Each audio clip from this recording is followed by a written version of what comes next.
Hi, I'm Cara Infante, and this is Bookish Flights. In each episode, I chat with one bookish guest as we take some time to sample and savor the pairing recommendations from their bookish flight.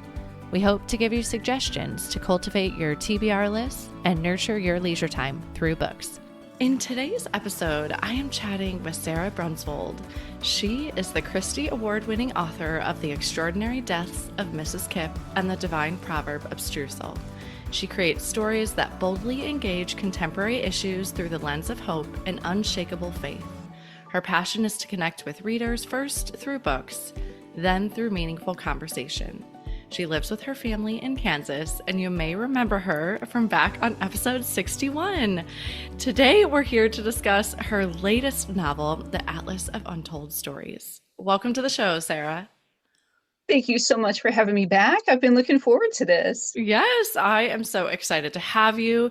Well, and I wanted to have different questions for you today than our last one, but just in case listeners maybe haven't gone to listen to our previous episode, I feel like you're so much more than this bio. So can you tell us a little bit about who you are? Absolutely. Yeah. So, as I said, my bio says I live in Kansas, but I was born and raised in Missouri. So through and through Midwesterner. And a lot of my stories are set in the Midwest because of that Midwest pride. And I love intergenerational stories specifically. So a lot of my books feature intergenerational relationships, whether within a family context or within a neighbor context or friendship context. Absolutely love stories like that as a reader. And so it's so natural for me then to write stories like that. And I love, my bio says I love connecting with readers, and that truly is one of my joys. One of my favorite things is going to reader events or having in-person signings or different author events where I can actually interact face to face with readers. And it's such a cool thing to interact online, but it's just all the sweeter when we can connect in person. So I look forward to the day, Cara, where we can actually be face to face in real life. I know I had this moment, listeners, before we were chatting a little bit in the background, and I was like, I'm so excited to have you back on. And I thought, well, I'm going to Chicago this summer. Maybe I can make it down that way. But I'm like, my time Oh, is so short when I go to Chicago. And we have both of my husband's side and my side of the family are from there. And it's like, we're so like just checking off boxes to do everything we need to quote unquote do when we're there. I never have free time. Like I have a friend in Michigan. She's a podcasting friend. I'm like, I'd love to meet you one day. And we even tried to plan it last summer. And then just time goes so fast when we are mm, there. it So, does. but I Yeah. agree with you. I feel like getting out to meet people in person and the reader events, they're amazing. And I mean, podcasting is a very like isolation, solo activity in a way, as well as writing. And so to be able to have those events when you get out and like you're interacting is so sweet. It is, yes, it's so sweet. And just, talking fellow story lover to fellow story lover, it's just fun to compare notes on what we're reading, which I love that about your podcast. And then also, readers are actually an incredible source of ideas for future stories or things that I could weave into my books. So there's just a lot of fruit that comes out of those conversations. Yeah, absolutely. And back to your intergenerational part of the stories too. I love those because I feel like those older protagonists can lend such wisdom to our stories and speak to our life, which I feel like you do so well in your novels.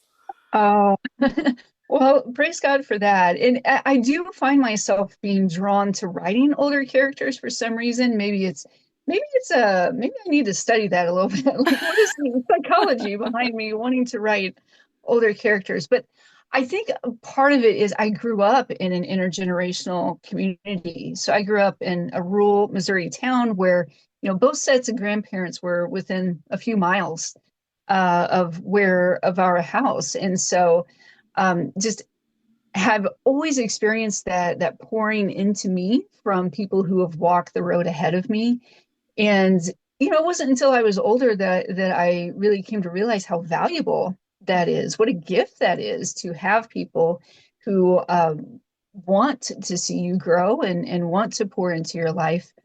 And so then as I've gotten older, started to do that for others who are coming up behind me, whether it's my own daughters or whether it's young women in my church.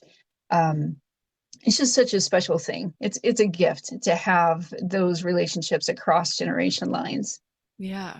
Well, I have one question for you about your previous two novels, and then we'll get to your latest novel. But speaking of this wisdom that you pour into stories and using the scripture, it's so woven so beautifully through your book. So when you're writing, what is your process? Do you write the story and then do you go back and determine like maybe what scripture you could play into that? Or is it like, what is your process there? Because you do it so well. Oh, well, I think it's kind of a combination of both. Okay. So when I start out to write a story, for instance, I'm writing book number 4 right now, and I sort of have a scriptural theme in mind, a biblical theme in Okay. mind as I'm developing the story. So in this case, it would be the one another's. And the one another verses in the New Testament, like love one another, Yeah. outdo one another in honor. Um, so I have those in mind as I'm developing the story and think about, what could that look like lived out? So having the character sort of wrestle through how to live out that scripture. And in my second one, the Divine Proverb is Jerusalem, the primary theme is forgiveness. And what does the Bible teach about forgiveness? And how hard is that to learn how to do in real life? Um, so I certainly have a theme in mind as I sit down to write, but the Lord has a way of either correcting or affirming Yeah. how I'm writing that story as I continue doing my daily quiet time or sitting under the teaching of wise pastors. He has a way of using those communication channels to make sure that I'm aligned with his heart on those topics. And occasionally a new verse will come to mind, or a new verse will rise to the top of this is sort of the guiding verse, if you will, the guiding light for the story. Yeah. That's so beautiful just having that partnership with him, right? Because I think that's what we strive to have in our daily life, but just making your writing such a vessel that you can bring his word to the rest of us. And for listeners that maybe haven't read The Divine Proverb of Jerusalem, I just finished it. So, and I was telling Sarah, I was like, it was my favorite book of April, but I loved, and I just kept thinking, like, you wrote a story, right? You have your novel, but then you also had recipes included from your, and I'm assuming they're familial recipes. And then, but not only did you have these recipes, you had these little excerpts that they had written, like, about how this recipe could contribute to different values and morals in their daily life. And I'm thinking, there's so much depth to this story, and it wasn't just writing a novel and like slapping a recipe in there. It was like the layers to that. Mm, yeah, and it's also it's sort of a one of those layers is just fun too, like having those recipes. And so the story itself is about a young woman who is cooking her way through her great grandmother's German recipes as a way of navigating a family crisis. Yeah. Specifically, her parents are just divorced, and she's kind of navigating the fallout of that and learning how to reconcile who she thought her dad was with who he has turned out to be. And there's a lot of bitterness that she needs to work through in her life. And so I drew actually a lot of inspiration for that from my own family history and heritage. So yeah, there are a couple of recipes that are from my family. The Okay. rest I actually had to um, research and kitchen test, much to my family's delight. And but so one of the things that sparked the idea of this journal that the main character Nikki finds in this journal contains recipes paired with life wisdom Yeah. taken largely from the book of Proverbs. And so there's always a verse from Proverbs featured in that life saying or that life wisdom saying.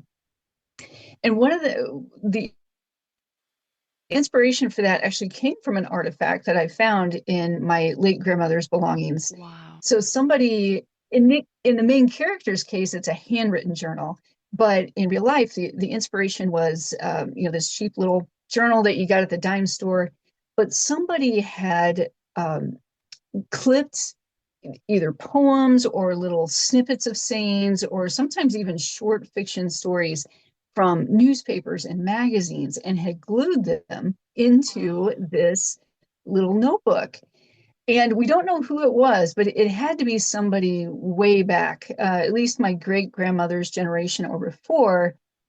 And the reason I say that is because some of the clippings are in English and some of them are in German. And Wow. so my great grandmother was the last generation to actually speak German as an adult. So so yeah, that kind of is what sparked this idea of uh, creating this journal that Nikki finds that's full of life wisdom. This idea of passing down biblical wisdom to the next generation, which is the whole point of the book of Yeah. Proverbs, right? When you think about it, in the Bible, it was Solomon passing down this wisdom to his son, and then with the recipes, a lot of times when you're passing down heritage, a lot of that culture is centered on food. Yeah. So as long as the food is still around, that interest in the culture and the heritage can still be alive. So it just seemed like a natural and maybe a more unique pairing to do the life wisdom and the recipes Yeah. together.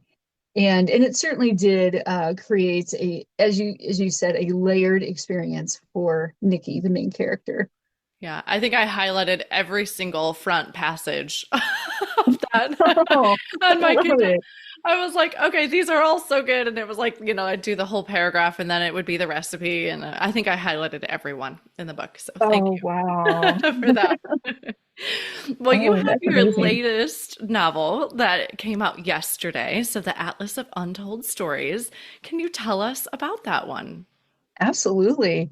So the Atlas of Untold Stories centers on a mom and her two adult daughters who go on a bookish road trip around America's heartland. And so they're visiting different sites related to American literature classics. And along the way, they are discovering some untold stories between them that is promising to reshape their stories going forward. So it's a book about books. It's a book about moms and daughters. It's a book about a road trip, of course. And it was also inspired by largely my own two daughters. I have two teenage daughters, and just the mother in the story, Edie. She's older than me, but she's kind of walking through feelings of motherhood and the process of letting go, and that's kind of where I am too in motherhood, a little bit earlier in the stages than she is, but it was just a very interesting book to write, just from a place of being both a daughter and a Yeah. mother.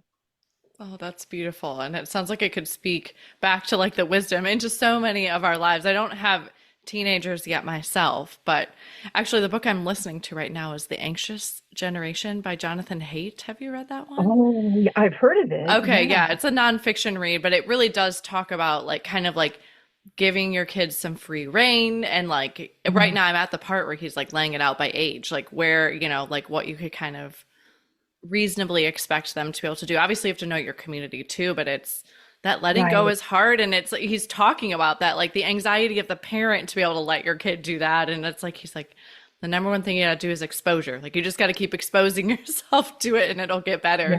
Yeah. Yes. Oh, that sounds like a helpful book.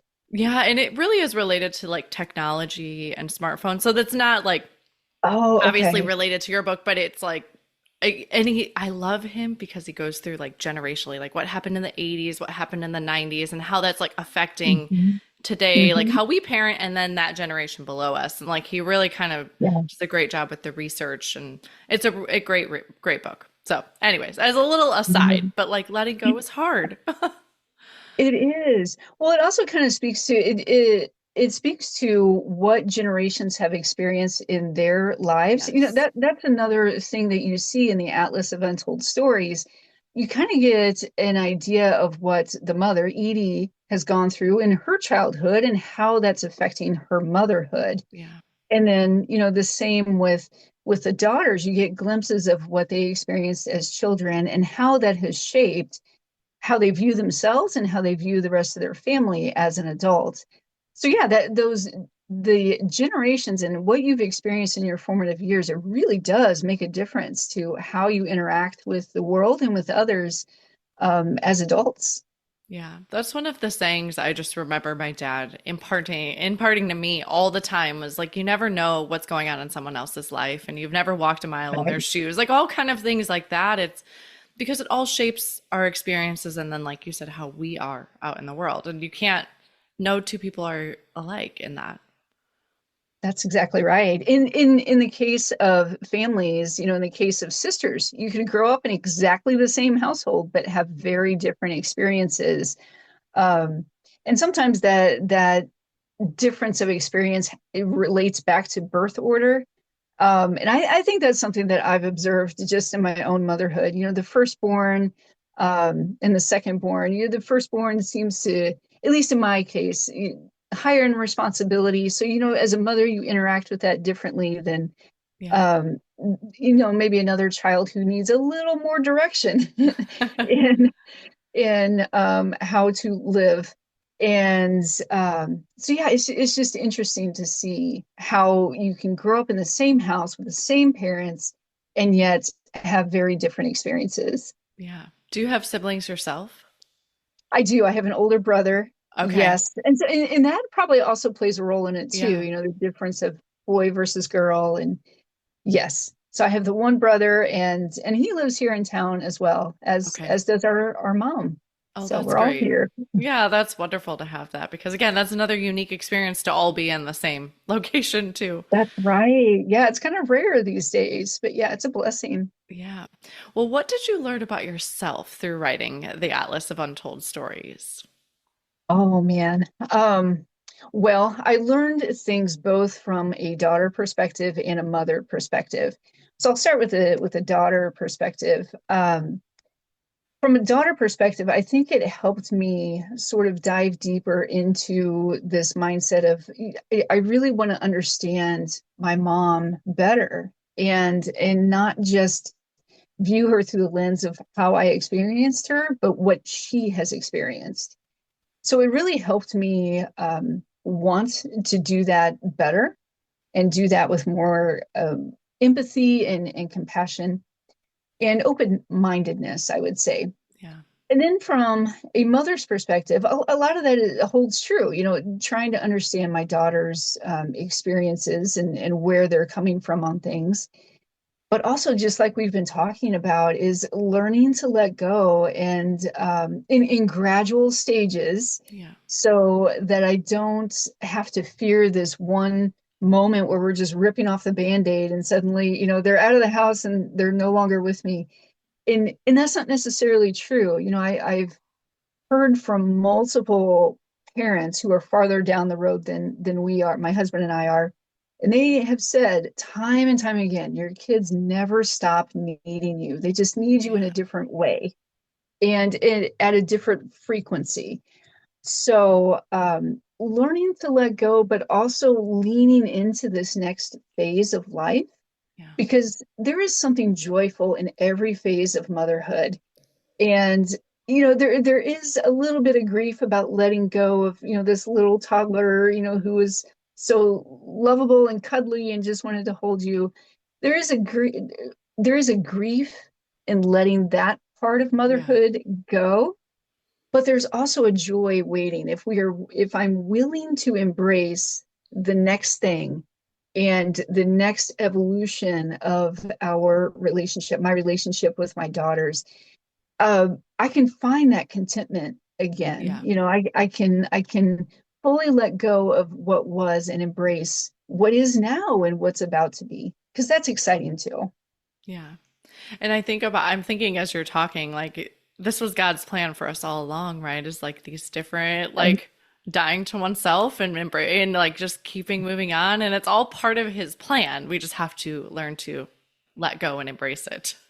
That's right. And trust, right? Yeah. It's I think it's not just letting go of our kids, but it's entrusting them more and more and more to God and Yeah. learning what that actually means in real life. Because I can understand that in a theoretical sense, but actually putting that into practice, it takes a while. Yeah. So, yeah.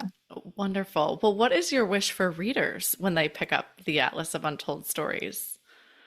My wish for readers is that they too will enter this story with an element of expectation of what can I glean from these fictional characters and how they are learning to relate to one another in this new stage of life.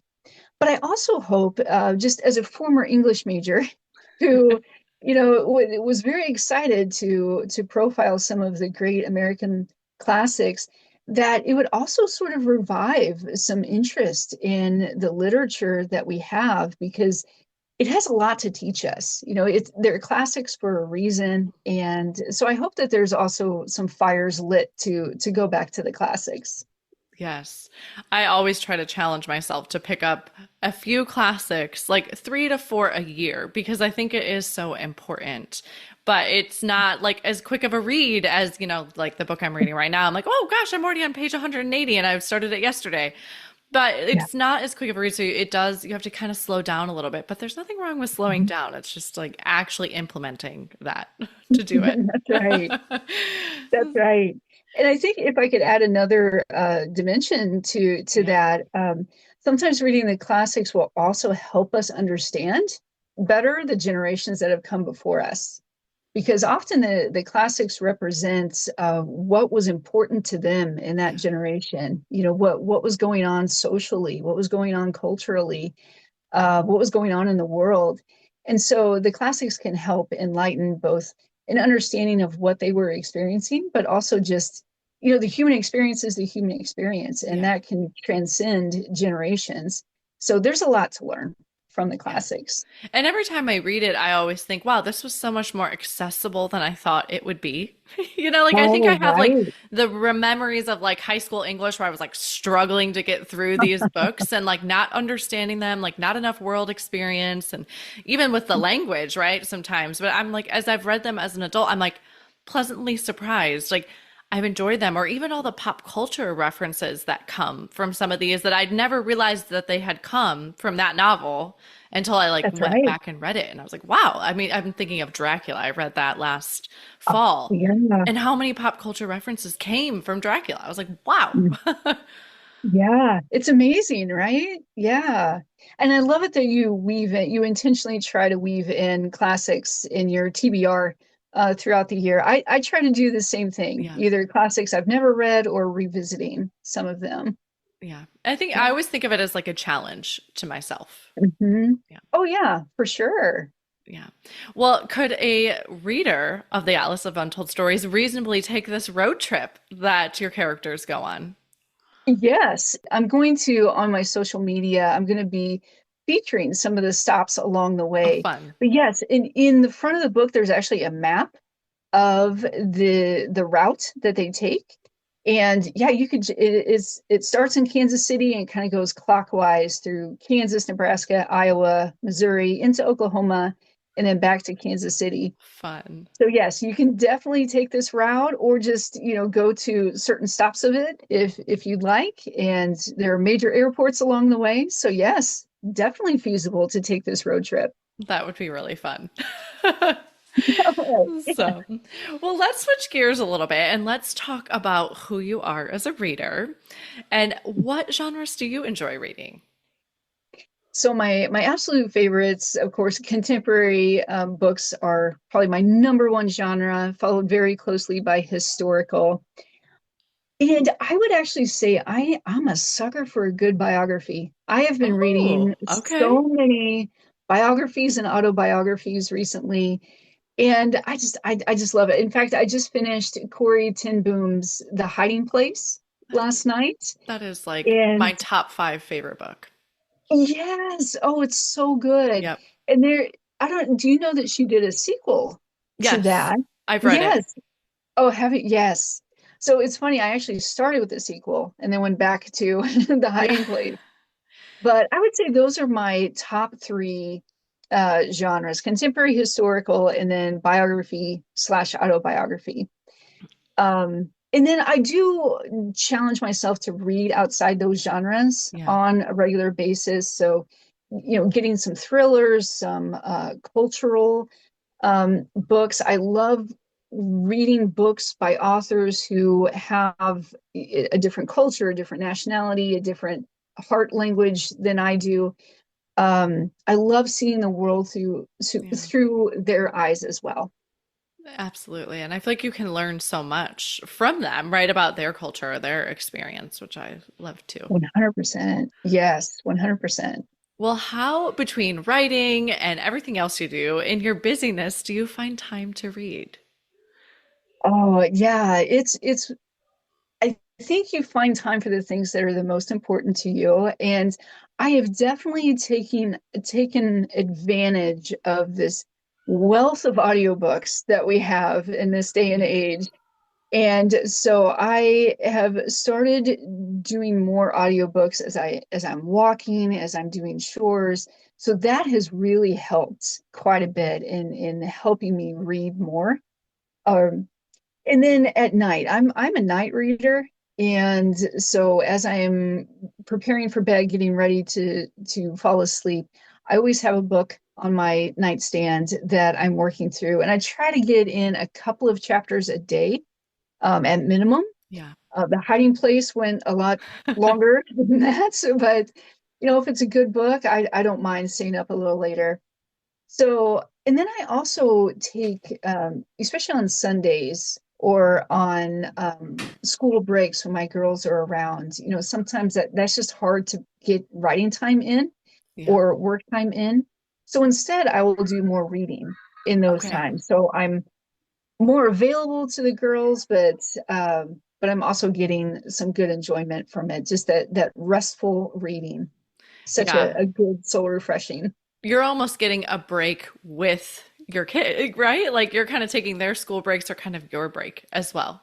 Yeah, that's right. Yeah. Yeah, I do the same with podcast recording. Like I call it like blocking. Like I try to do all my interviews Mm, now. So like in the summer, maybe I'll have one or two, but that way it's just really editing, which is like all on my own time. And I can be more present to the kids and not be like, oh, mommy's got to go sit in the office for an hour, And so I do the same. yeah. So, and then the Yeah, same for Christmas smart. season. Like from like Thanksgiving to New Year's, I don't record at all because I'm like, it's also such a busy time. I don't want to be hunting anybody Yeah, down to that's record an right. interview. Yeah, and it's just so good on so many levels to take that break and refresh, mind, heart, soul, just to refresh and get and live life, just Yeah. so you can do your work better when you're starting from a refreshed Yes. stance. Absolutely. Well, you have brought three more books with you today in the form of your book flight. Can you tell us how you chose these books? Yeah, so I chose these books based on the themes of the Atlas of Untold Stories. So I have a book about moms and daughters. I have a book about road trips, and then I have a book about an American literature classic that is Yay. featured in the book. Um, so when it comes to moms and daughters, and I will admit I haven't, I am just starting this book, but The Memory Library Okay. by Kate Story, and it's it's a book that actually straddles the line about it's a book about books, but it's a book about moms and daughters as well. So it kind of fits both categories. But this is a book that my mom actually Yay. recommended to me. She is the source of a lot of my reads. So she's an avid reader as well. So the Memory Library is a mother-daughter book Okay. that I am looking forward to reading. I haven't heard of this one, so I'm excited Oh, to read that one. And I love the connection that it was your yeah, mom's recommendation too, because it really just like yeah, finishes out the mother-daughter it piece of does, right? that. It's just so appropriate. Yeah. Yeah. Okay, so what's the Um, next book you brought today? the book about road trips. So a good road trip book, particularly for those who love Christian fiction. I would recommend The Road Before Us by Okay. Janine Roche. That's a good one. So she writes these three very diverse characters all in the same car, and they're traveling Route 66. fun. and discovering some history along the way and stories that will unlock new discoveries. So that's a good one about road trips that I would recommend. Okay, so And that then, was The Road Before Us by Janine yeah, Roche. And then what's the yeah. last book you brought today? So the last book is an American literature classic that it kind of speaks to what you said earlier. It's just so accessible, and you weren't expecting it. So Willa Cather's "O Pioneers." Yeah. It's a shorter book. So it's an American literature classic, but it's a shorter book. So there's that. But I found it to be a lot more enjoyable, I think, than what I was anticipating. And I hadn't read it before. I started doing research for the Atlas of Untold Stories. Okay. So it is set in the prairie of Nebraska, which is where Willa Cather grew up. And it features a strong female character who is it's the trope of saving the farm, but in a much more rich sort of way. So these are pioneers, it's pioneer days, and there's just a lot of elements, a lot of uh, conflict coming her way, both in forms of humans and in forms of the elements, the weather and the land. So highly recommend that book, Willa Cather, Oh Pioneers. Yeah, I'm so glad you brought that one because I've read two of her other ones. And then I was at the little free library actually dropping books off recently because we're trying to like pare down our like some of our more baby books and like the board books and things like that because my kids' bookshelves can't fit any more books at this point. I'm like, we need to keep telling it, pick three more books out that you don't think you need anymore and we'll take them to the little free library. But Oh Pioneers was in there. And I was like, I've loved the other two books I've read by her, and I haven't read this one. So it is now, it's on my shelf right over here, actually. So Oh, I'm so perfect. excited you brought that one. That's my little nudge to pick it up. Yeah, I think you'll enjoy it. You'll have to let me know what your thoughts are on it. Yeah, I feel like back to your point of it gives you such a perspective of like that time period and people actually living through that time period, which you will never learn in a history book, right? Like at school, where I just was learning about these facts of these settlers and all of that. It's you get so much more of that experience through these novels. Absolutely. And I think it that reading Oh Pioneers, and I want to read My Antonia sometime, Yes. her other one of her other great works. It does give you such insightful look at what like the stories, the human beings behind those facts. And she does such a great job of capturing their stories. Yeah, I re actually recently reread Death Comes for the Archbishop for Oh like a yeah. book club I was in last year. We reread that and I believe that one's New Mexico, if I remember Right. correctly, but kind of like Yeah. how they settled like the Arizona, New Mexico territories. So you learned a lot about that as well. Yes, yes. And that was later in her life. So, Okay. the writing was probably even stronger, the older that she got, the more experience that she had. Yeah, and the back to your point of like they're classics for a reason, it was I got so much out of that book in the second reading. And I'm not a big rereader solely based off time, right? Of like I want Mhm. to read all these new books. I don't have time to read the old, but it was like a whole new story to me. And it hadn't been many years since I had read it, maybe 4 to 5 years since I had read it the previous time. But I think that's what the classics do is you can keep reading them and it's gonna hit you differently because it's a classic for the reason. That's right. Yes. I know every time I read, so To Kill a Mockingbird is my favorite all-time book, and every time I read it, I come away with just a different nugget or a different understanding, a different nuance. So it's amazing that books can do that. Yeah, and it doesn't feel boring, right? Like in my mind, I would think, well, I've already read this, so I know the story, I know where it's going. Like, and it does that does not happen.